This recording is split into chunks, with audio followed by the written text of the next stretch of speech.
My name is JJ Veregin, and I'm the coordinator of the Voices for Peace.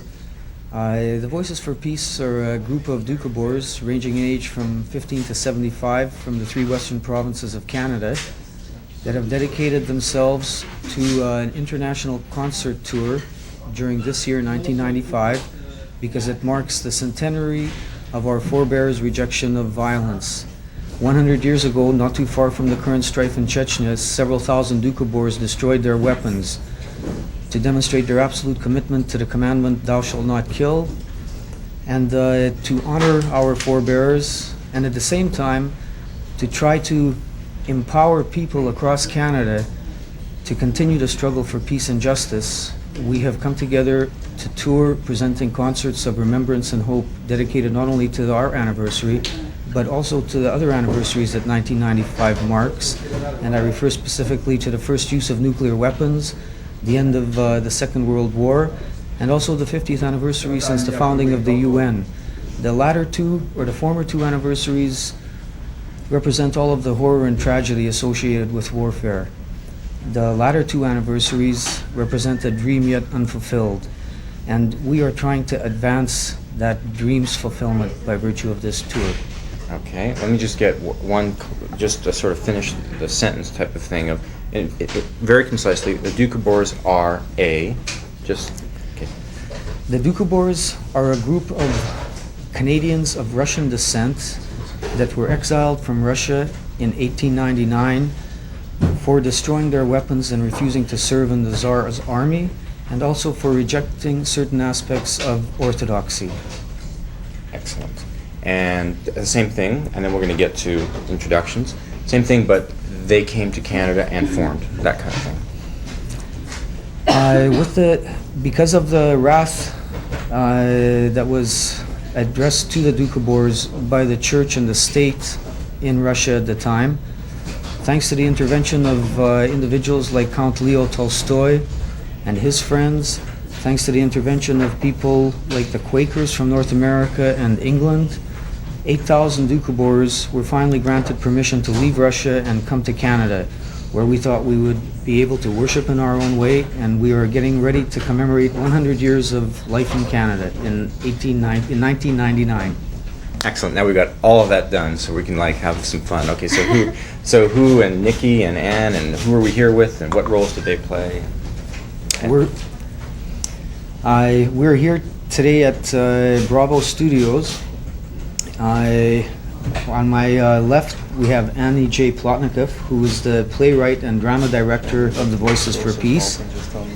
And on my right, we have Nikki Kanakin, who plays a young Doukhobor woman in the drama segment of our production. Both of these young ladies are from British Columbia, Canada. And why don't you tell me how you did dramatize some of the events in the play, of the history? Well, it's actually very easy to work with people that have such deep dedication, and none of us are professional, but it comes through very professional, perhaps because of the deep soul dedication that each actor has. And when we started, it seemed to be all much bigger than myself and everybody else.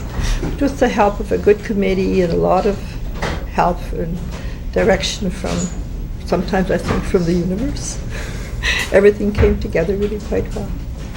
That's great. Nikki, the very beginnings of the Doukhobors was sort of born out of tragedy. There were a lot of people who were killed, and there was a great deal of struggle at the very beginning. How did it feel for you, and set this up for me, how did it feel for you to go back to Russia, because you just came back from Russia, to go back to the place where... Oh, we haven't been there yet. Oh, you're going to... How is it going to be to go back to Russia? Yeah. How are you feeling about going back to the place where all of this tragedy, and how are you feeling that vis-a-vis your own history? And set it up for us.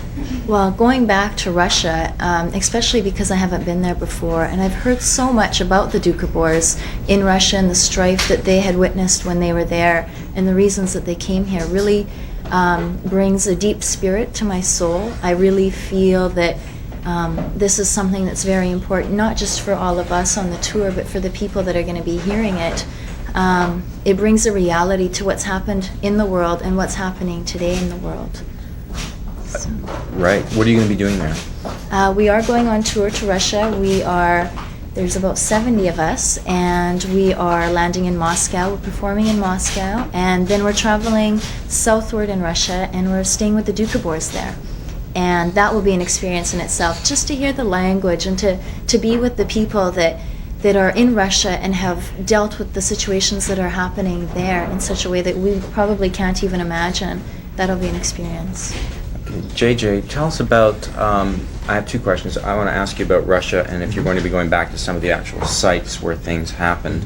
But first tell us where the singing was born from in the history of Doukhobor, why the singing. Talk to us about the voices and the importance of voice. Singing is an integral part of our culture as Doukhobors. It's almost like a bridge to an understanding of the spiritual aspect of our lives. A cappella singing helps us to establish a communion with the Creator, if you will. It's very moving to the individuals involved, and I also think that it impacts also on the audience, because it relaxes a person and it makes that person open to sharing with the performers, so that there's a strong bond established.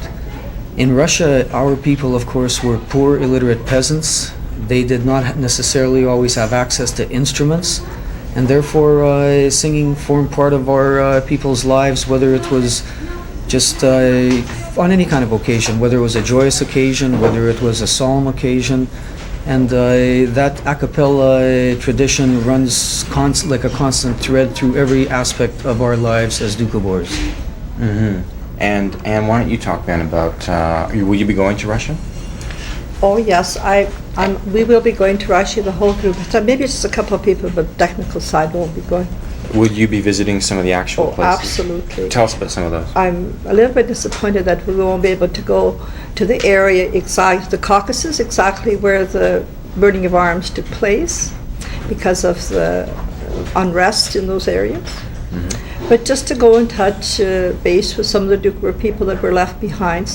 There was a separation 100 years ago, or almost 100 years ago, where some stayed behind and some came to Canada. And just, there will be relatives that for the first time I will meet. Mm-hmm. And somewhat of a closing of the circle, kind of going back. Yes, definitely. Oh, I like that, yes. Definitely a closing of a circle. And if I can, my grandparents all came from there. My parents were all Canadian born. But the longing of my grandparents, I will be taking back with me, because they've always wanted to go back. And they've left many, many relatives there. Mothers and fathers, sisters, brothers.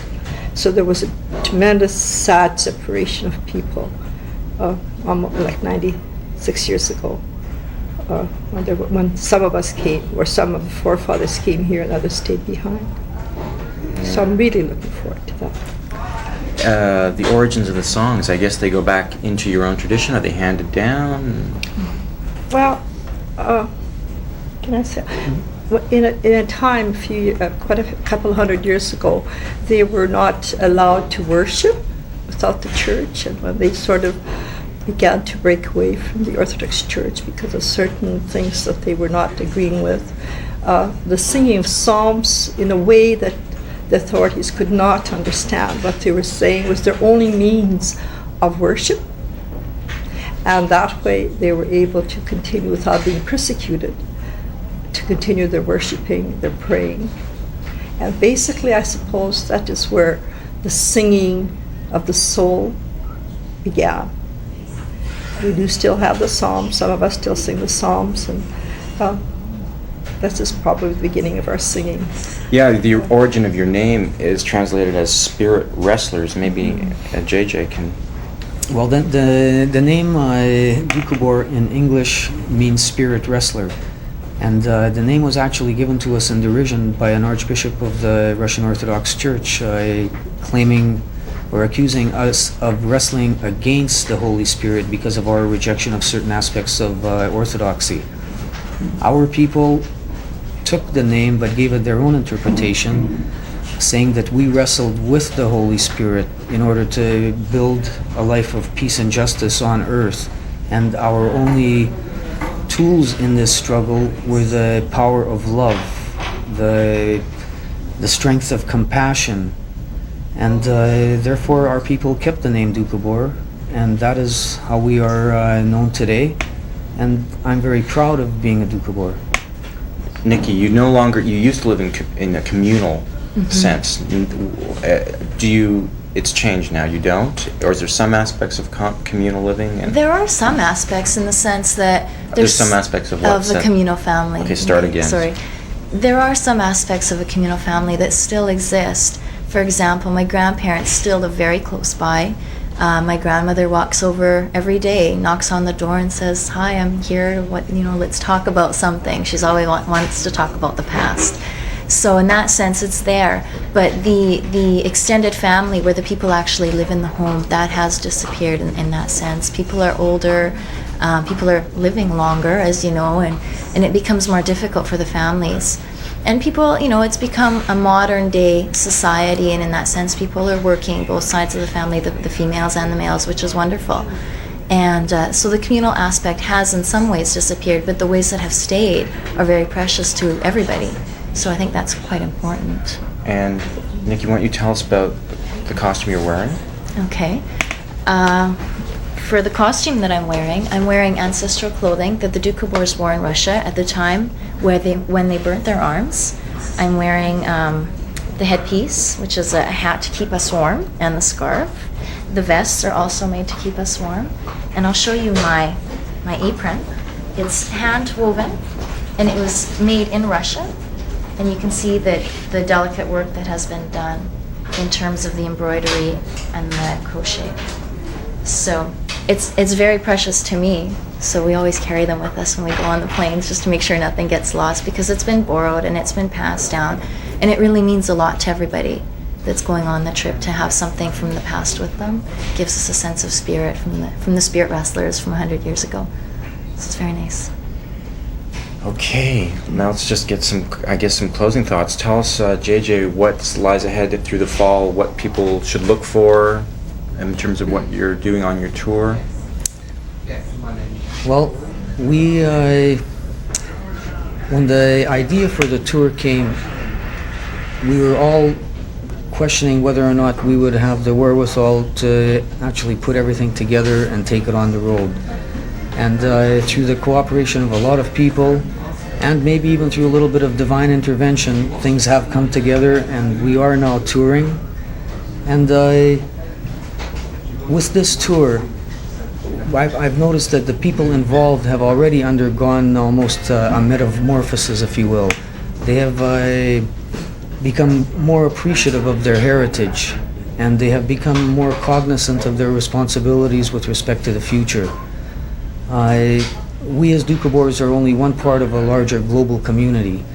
With this tour, we think that we are doing our part in a common effort to build a better world. Our forebears 100 years ago made the decision that they would no longer use violence in their daily lives. They were persecuted for that. They were called naive. People were saying to them that this could never happen, a world of peace, a world of brotherhood and sisterhood. Their answer to their critics was that the time may not have come for you, but it has come for us. And in the same way, the time has come for us as contemporary Doukhobors to share our message with the world, to advance the vision of our forebears. And that vision is very simple. We are all, I believe, regardless of our tradition or our creed, I think we all, in our own ways, are working for the ultimate triumph of the power of love over the love of power. And if we can help, by virtue of this tour, to advance that vision and to help that become a reality, then we would not only have paid tribute to our forebears, but I think we would have made a significant contribution as members of the human family to improve life on Earth.